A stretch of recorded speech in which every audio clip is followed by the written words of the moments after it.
What did it look like? Like a wing. It was the wing off a bloody aircraft. To really tear at the fabric of reality that a whole jet line has just disappeared. After a decade of uncertainty and relentless searching, a new phase of hope emerges in the quest to uncover the fate of Flight MH370. You see, the mystery of Flight MH370 might finally be cracked. Years have passed, but the pain and curiosity never faded. Now, shockingly, a new clue has emerged. Hearts race as we edge closer to the truth of this unforgettable saga. Join us as we dive into the latest breakthrough, unraveling the story that has gripped the world. Vanished in the night, the missing MH370. Our story kicks off in the early hours of a chilly March morning in the year 2014. To be more specific, it all started at 12:41 in the morning on the 8th of March. There was a big airplane, Malaysian Airlines Flight 370, getting ready to take off. It was all set to fly from Kuala Lumpur International Airport, heading all the way to Beijing Capital International Airport in China. This wasn't supposed to be a long trip, just over 6 hours from start to finish. The big airplane they were using for this journey was a Boeing Triple 7200ER, which wasn't exactly brand new. It had been flying around for 12 whole years and had the registration number 9MMRO. The person flying the plane was Captain Zahari Ahmad Shah, a very experienced and skilled 53-year-old pilot. Captain Zahari had been flying planes for a long time, clocking in 18,365 hours in the air. He knew this route well and really loved flying. He often shared stories about his flights and talked about how much he loved planes on social media. With him in the cockpit was First Officer Fark Abdul Hamid, a younger guy at 27, who had 2,763 hours of flying experience. This particular flight was a training one for him, a chance to learn more, but unfortunately, it turned out to be his very last. There were also 10 friendly flight attendants on board, ready and eager to make sure the 227 passengers, including 5 little kids, were safe and comfortable. While most of the passengers were from China, the airplane was like a small international community flying high above the clouds. It carried 38 people from Malaysia, along with folks from Indonesia, Australia, India, France, the USA, Iran, Ukraine, Canada, New Zealand, the Netherlands, Russia, and Taiwan. As the big plane rolled down runway 32R and took to the skies, it vanished into the dark night, heading northeast over the vast South China Sea. Once it hit the cruising altitude of 35,000 feet, the crew checked in with Kuala Lumpur Air Traffic Control, just to say everything was going smoothly. Not too long after, as the airplane was about to cruise into Vietnamese airspace, the folks controlling the air traffic in Malaysia sent over a standard farewell message. It's like saying good night when you switch off the lights. Captain Zahari responded with, "Good night, Malaysian 370, which is the usual way pilots say see ya when they move from one air traffic control region to another. But here's where things take a turn into the unknown. Just as the airplane moved into Vietnamese skies, it vanished off the radar. Its transponder, which is like an airplane's ID card sending out all its vital info to those watching from below, suddenly stopped working. This glitch made the plane a ghost in the sky.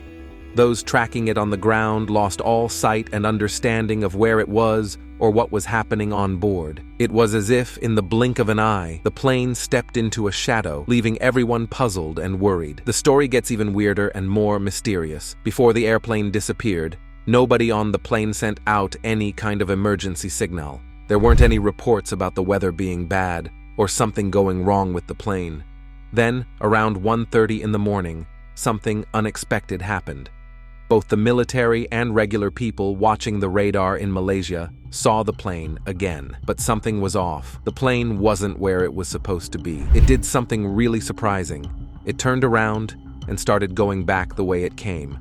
Then, it flew southwest across the Malay Peninsula, which is a big area with lots of trees and land. But it didn't stop there. The plane changed its direction once more and flew northwest across a big body of water called the Strait of Malacca. Nobody has any idea why the plane did these strange things. Was there a problem with the plane? Did someone decide to change the course on purpose? Or was there another reason? Around this confusing time, the pilot of another airplane tried to reach out to Flight 370. They used a special emergency channel to try to deliver a message from the people controlling the airspace in Vietnam. They were asking the Flight 370 team to get back to them. The pilot from the other plane did manage to make a sort of connection, but the talk they had wasn't clear at all. Instead of words, all they heard were some muffled noises and a lot of static. This made everything even more baffling and scary. Then, in the early hours, when it's usually peaceful, something startling occurred. At 2:22 a.m., the people in the Malaysian military who keep an eye on the skies lost track of the airplane. This happened over a mysterious and deep place called the Andaman Sea. The radar suddenly going silent was a scary clue that something bad might have happened. Things turned even scarier at 2:40 a.m. The air traffic controllers, who are responsible for keeping an eye on airplanes, had shocking news. They contacted Malaysia Airlines and told them something nobody wanted to hear. Flight 370 had vanished from their radar. They couldn't see it anymore. Hearing this, Malaysia Airlines got really worried. They began a frantic search to find the airplane. They reached out to everyone they could think of who might help. Other air traffic controllers, airplanes in the sky, anyone who might know something. They were desperate for any clue about where Flight 370 could be. By the time the sun began to rise at 5:30 a.m., the search had become even more intense. The people looking for the plane were really putting all their effort into it, concentrating on two main places, the South China Sea and the Gulf of Thailand. These were the last spots where the plane had made contact. There was a huge push to find out where the plane went. After the plane went off the radar, it became a huge topic all over the news. Many people came forward saying they might have seen the plane. On March 19, 2014, different kinds of eyewitnesses, fishermen, workers on oil rigs, and residents of places like the Kuda Huadu Atoll and the Maldives all reported seeing something. They claimed to have seen an airplane that looked like Flight 370.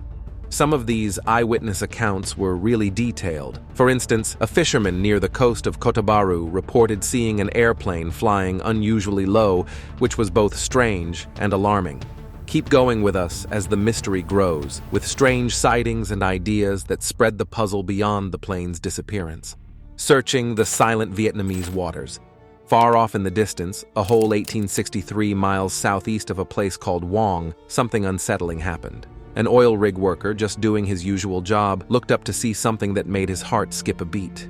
He reported seeing flames in the sky early in the morning, something no one expects or wants to see. The Vietnamese authorities, hearing his story, felt it was serious enough to act upon. They launched a search and rescue mission, hoping to find out what this frightening sight in the sky could have been. Meanwhile, Indonesian fishermen added to the growing mystery with their own alarming tale. They claimed to have witnessed an airplane plummeting down near the Malacca Straits. This added another layer of confusion and fear to the already baffling case of Flight 370. And just when people thought it couldn't get any stranger, 3 months after the initial disappearance, a British woman sailing across the vast Indian Ocean came forward. She reported seeing a plane engulfed in flames, adding her voice to the eerie chorus of mysterious sightings. All these varying accounts made the vanishing of Flight 370 even more perplexing. While each story was different, they all painted a picture of a bizarre and tragic event. Questions kept piling up, with very few answers in sight. What really happened to the plane and all those aboard? The search pressed on, fueled by hope and a relentless desire to uncover the truth behind one of the most puzzling incidents in aviation history. Initially, the search efforts were concentrated on the South China Sea. This was the logical place to start, since that's where the plane was supposed to be flying. But then, out of nowhere, everyone was thrown for a loop. New information emerged showing that Flight 370 had strayed far from its intended path and was actually heading west. This revelation shifted the whole course of the investigation. The search areas were expanded to include new regions, such as the Strait of Malacca and the mysterious depths of the Andaman Sea. But this was just the beginning of a mystery that continued to deepen and become more intricate. Later on, some vital clues emerged from signals that the missing plane had sent to a satellite. These signals weren't straightforward. They were more like cryptic whispers from the sky, hinting that the plane was still airborne hours after it had disappeared from radar screens. This information shocked everyone. The plane had been flying unseen and undetected for about 6 hours, and its whereabouts during that time were completely unknown. March 15th marked a pivotal moment in this bewildering saga. Exactly 1 week after the aircraft vanished, a company known as Inmarsat came forward with some critical data. While they couldn't pinpoint the plane's exact location, they provided some vital clues. They suggested that Flight 370 might have ended up in one of two vastly different regions. It could have headed south, possibly crashing into the remote waters of the Indian Ocean southwest of Australia, or it might have flown north, reaching an area stretching from Vietnam all the way to Turkmenistan. Realizing that the airplane wasn't in any of the places they had initially scoured, the search coordinators made a dramatic shift in their approach. They halted their operations in the previously focused areas, like the South China Sea and the Gulf of Thailand, and turned their attention to these new potential paths that the airplane might have taken. But there was a snag, especially with the northern route. The idea that the plane could have flown north, passing unnoticed over countries such as Thailand and Kazakhstan, seemed far-fetched. If the plane had traveled this way, it would have had to navigate through skies, closely watched by various countries' military radars. The nations in this area were pretty confident that their radar systems would have detected any unfamiliar aircraft entering their airspace. Thus, the possibility of Flight 370 taking this northern route was quickly ruled out, leaving investigators and the world puzzled yet again. Now that the northern route was no longer considered, the area they needed to search got a lot bigger. They split this huge area into two main parts. The first part was the southern arc, reaching out into the far, lonely waters of the Indian Ocean, way southwest of Australia. The second part covered a vast area that included parts of Southeast Asia, bits of Western China, and the Indian subcontinent. Making the search area bigger made the already confusing situation even harder to deal with. On a very sad day, March 24, 2014, the Prime Minister of Malaysia, Najib Razak, had to share some very sad news with everyone. He said that after looking very carefully at the last signals from the lost plane, with help from the Inmarsat experts and the UK Air Accidents Investigation Branch, they came to a very sad conclusion. They figured out that the last known spot of the plane was over the southern Indian Ocean. This area is so big and empty that there was nowhere the plane could have landed safely. This led to the heartbreaking belief that the plane, with all the people inside, ended up crashing into the sea. This event was a very sad moment in the story of flying, especially for all the people connected to Flight 370. The plane was carrying 239 people, and it seemed almost impossible that anyone survived this terrible event. At that time, this was the worst thing to ever happen to a Boeing 777. This sad title belonged to Flight 370 for 131 days until, in another sad event, another Malaysia Airlines Boeing 777-200ER, Flight 17, was shot down on July 17, 2014.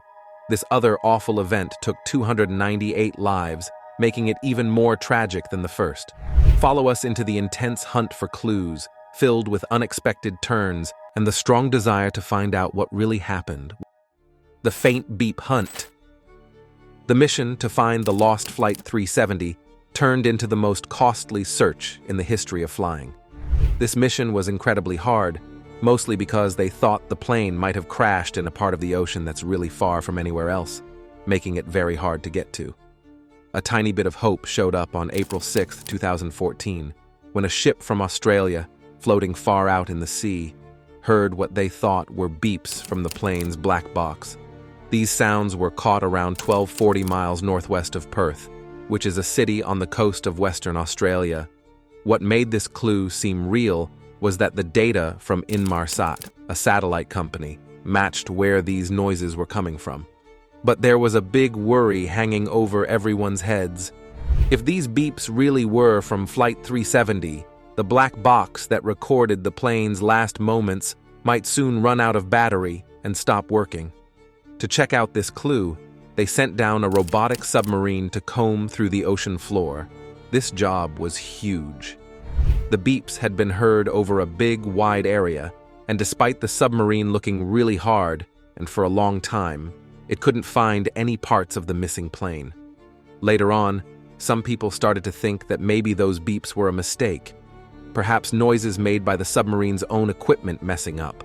But the people looking for the plane didn't give up. They kept searching with determination until June 2015, but sadly, they didn't find any bits of the plane. Then, on July 29, 2015, something small but important happened. Part of the plane's right wing, a piece called the flaperon, washed up on a beach on Reunion Island. This island is really far from where they had been looking, about 2,300 miles west of the search area in the Indian Ocean. Over the next 18 months, pieces of what might be the plane started showing up on beaches in different places like Tanzania, Mozambique, South Africa, Madagascar, and Mauritius. Out of these, 26 bits and pieces were thought to possibly come from the lost plane. 3 of these were definitely from Flight 370, and 17 were almost certainly parts of it. 2 bits even came from inside the plane, which made people think that the plane must have broken into pieces at some point. But what nobody knew for sure was whether the plane broke up while it was still in the sky or when it hit the water. Looking closer at parts of the wing that were found, one on Reunion Island and another in Tanzania, gave some clues about what happened right before the plane was lost. It seemed like the plane hadn't been gently brought down to land on the water by someone controlling it. Instead, some experts started to think that Flight 370 might have hit the water really hard, going straight down in a steep dive. In January 2017, the countries of Malaysia, Australia, and China said that they had to stop their official search for Flight 370. But then, a company from the United States called Ocean Infinity got permission from Malaysia to keep looking. This new part of the search went on until May 2018, when the Malaysian Transport Ministry said that this extra effort to find the plane had also come to an end. Then, in the middle of 2018, specifically in July, Malaysian officials put out a report about the mysterious loss of Flight 370. This report was a big deal because it pretty much said it was unlikely that the plane went missing because something inside it broke by accident. Instead, the report hinted that maybe someone had taken over the plane on purpose, changing its course by hand. This idea made the already puzzling story of Flight 370 even more complicated and deepened the mystery around what really happened. Even with many strong hints and hard work, the group of experts looking into this confusing case still couldn't figure out exactly why Flight 370 disappeared without leaving any hints. After the airplane went missing, lots of people started guessing what might have happened. One scary guess was that maybe someone had taken over the airplane by force, known as hijacking. This wasn't just a wild guess. There were some real facts that made people think it could be true. One really worrying thing they found out was that 2 people got on Flight 370 using passports that weren't theirs. These passports had been stolen from someone else. This fact made everyone very worried. The passports, one belonging to someone from Austria and the other to someone from Italy, had been reported missing in Thailand during the last 2 years. Interpol, which is like a worldwide club that helps police from different countries work together, said yes, these passports were in their big list of passports that people had reported missing or stolen. It was a big problem that no one had checked these passports against the lost and stolen list when the theft was reported. This issue got more attention when Ahmad Zahid Hamidi, the person in charge of keeping Malaysia safe inside, pointed out a big mistake. He was upset because the people working at Malaysia's borders let the 2 passengers with the stolen passports get on the plane. These 2 people had bought tickets that were only for one way and got them through China Southern Airlines. It came out later that a man from Iran, calling from a place in Bangkok, had asked for the cheapest tickets to Europe he could get and paid for them all in cash.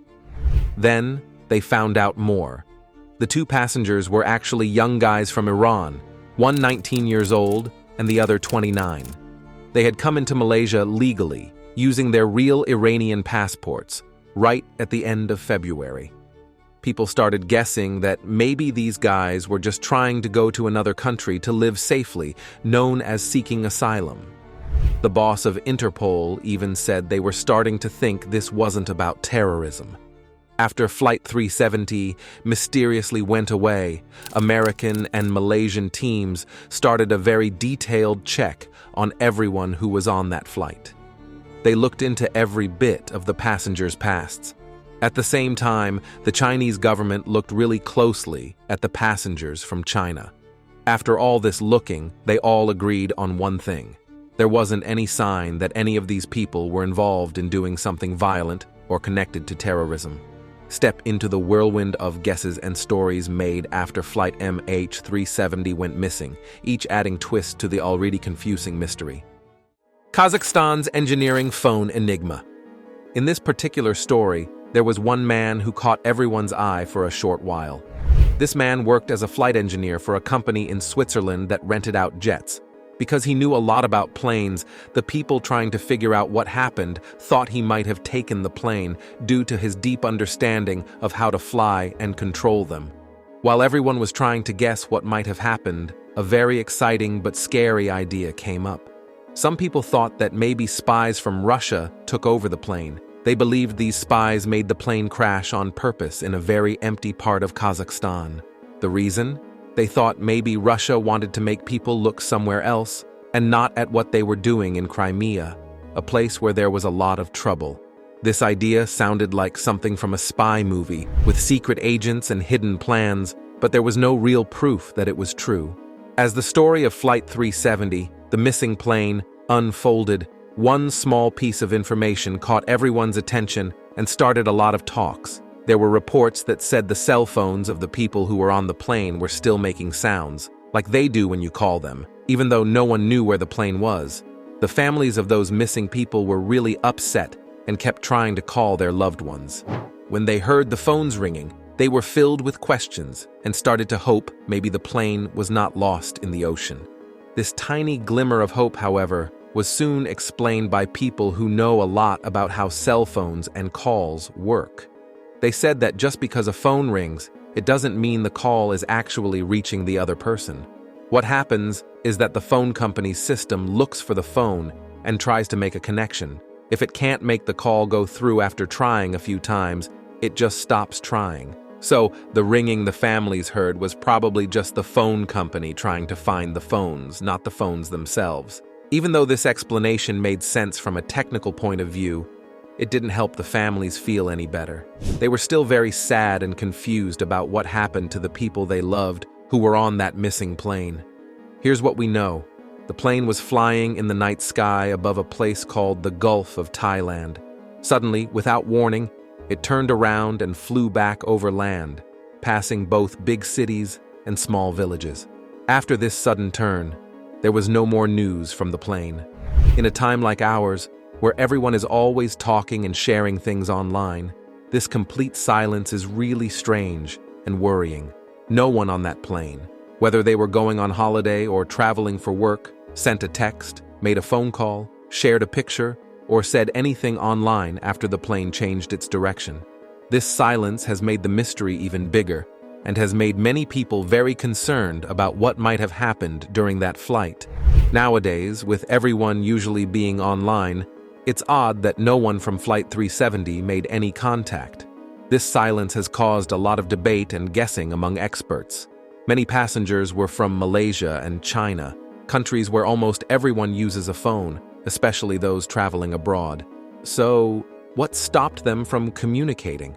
Were they unable to send messages? Or were they somehow prevented from doing so? It's possible that the plane was too high in the sky for their phones to work. Or maybe they tried to send messages, but failed. These possibilities make the situation even more puzzling. As investigations continue, the Flight 370 mystery grows deeper and more intriguing. Everyone is looking for any clue that might explain this baffling event. After changing its course, the military radar detected something unusual about Flight 370. It climbed to an extraordinary height of 45,000 feet, far above its normal cruising level, then dropped to around 23,000 feet, and later ascended again to 29,500 feet. This erratic movement could explain why passengers' phones were out of service. Regardless of whether passengers attempted to use their phones mid-flight or had them on from the start, The extreme altitudes likely prevented any connection to ground-based cell towers. In the quest to uncover why Flight 370 veered off its planned path, U.S. investigators considered the possibility of deliberate action from within the cockpit, suggesting the plane might have been intentionally flown towards the Indian Ocean. To dig deeper, the Malaysian authorities examined the homes of the pilots and scrutinized the financial records, including bank and credit card activity, of all 12 crew members, along with other personal details. Dive into the backgrounds and possible reasons of those on board, looking into the crew's lives and the strange events of the flight's last hours. The captain's secret route. A month after the plane vanished, Malaysia's top police officer mentioned they had interviewed over 170 people, including pilots and crew members' families. The captain, Zahari Ahmed Shah, was the prime focus, particularly if the plane's loss was due to human actions. There were unsettling rumors about Captain Zahari. Some speculated he might have planned a tragic ending by deliberately crashing the plane, possibly after locking the co-pilot out, severing all outside communications, compromising the cabin's air quality, and allowing the plane to continue flying on autopilot until it ran out of fuel. Investigations into Zahari's personal life revealed he was a married father of 3 living in a peaceful neighborhood with 2 properties. He owned a flight simulator, which he frequently used at home. A suspicious detail emerged. The simulator contained a flight route mirroring Flight 370's, heading towards the Southern Ocean, ending at a remote island. This deleted route was recovered by specialists who noted its resemblance to Flight 370's actual trajectory, fueling speculation about Zahari's possible motives linked to personal distress. Zahari was experiencing personal difficulties, including a separation from his wife, which is hard for anyone. He was also distressed about a relative, Anwar Ibrahim, receiving a 5-year jail term shortly before Zahari's flight, possibly adding to his emotional strain. However, Zahari's wife refuted these issues, supported by friends and family who believed he was too dedicated to his family and career to harm others. As the inquiry proceeded, Kuala Lumpur police collaborated with the FBI to analyze Zahari's flight simulator thoroughly. Despite the scrutiny, no evidence was found implicating Zahari in planning anything sinister with Flight 370, shifting the investigation towards the co-pilot, Fariq Abdul Hamid. A startling discovery was made. Fariq attempted a phone call while the plane flew low over Malaysia's coastline, but the call abruptly ended. The connection was briefly made with a Penang State Tower, thought to be cut short as the plane moved out of range too quickly for a handoff to another tower. This mysterious phone call's details remained undisclosed, sparking widespread speculation. Who was Fariq trying to reach during such a critical moment? Officials and investigators stayed silent, keeping the call's recipient and intent confidential, leading to rampant speculation and rumors. Amidst this secrecy, some suggested that Fariq, possibly burdened by personal issues, might have made a drastic decision, perhaps commandeering the aircraft, shutting down its systems, and isolating himself in the cockpit. If the rumors were true, it would have marked an incredibly heartbreaking turn of events.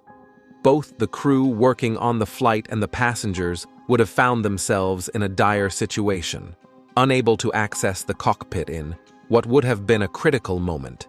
This speculation added layers of darkness and sorrow to the already complex and somber narrative of Flight 370, deepening the mystery and enhancing the sense of tragedy surrounding the incident. Speculations arose about Fariq's personal life, particularly concerning potential struggles in his romantic relationships. There was talk that perhaps he was so overwhelmed by personal troubles that he viewed this drastic and horrifying act as an escape from his own suffering. This theory painted a portrait of a man driven to the brink, feeling utterly without alternative options, a narrative that is as heart-wrenching as it is dramatic. Yet, it's crucial to examine elements of his life that contradict this bleak picture. Fariq was not just any pilot. He was a man deeply in love, on the cusp of embarking on a significant new chapter in his life. He was engaged to be married to Captain Nadira Ramley, a 26-year-old pilot from a different airline, and by all accounts, their relationship was a source of great joy and fulfillment for him. This upcoming marriage indicates a man looking forward to the future with optimism, not someone seeking an end. Moreover, Fariq's career was a significant part of his life, one that he took great pride and pleasure in.